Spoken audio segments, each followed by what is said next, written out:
The other feature here is web drops. This is new to version 3. This is like the reverse to publishing.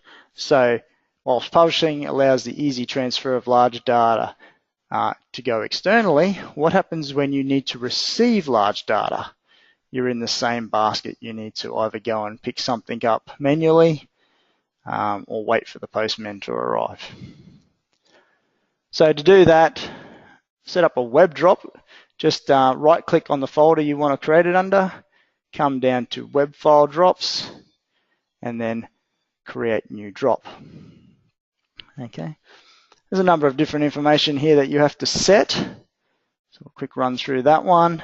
Obviously provide a name. So it might be like new survey data.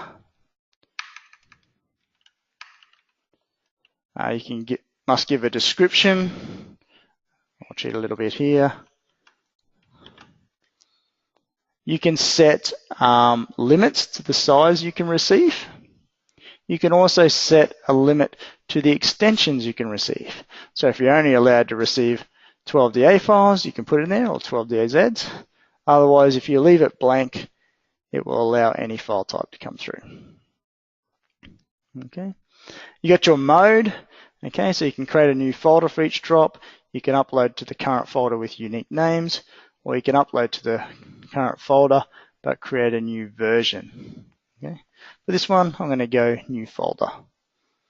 Again, you've got the option to provide extra security with another password, and you can also limit it to a certain date. If you don't leave it, they can keep using that link. Okay. You also got the option to close the submission after it's been dropped into, so it's a one-off use. When you've done that, you can also set up attributes here. Might be reasons for receiving information. You come into the contacts tab, and again, you add who that's going to go to. So again, I'll select the client. And then you can also set notifications. So here I can come and add, say, a role, and I can say when the information comes in, notify the project engineer. Once all that's done, you can hit create, and the client now gets an email with that link to use. All right. Again, you can create as many web drops as you like there.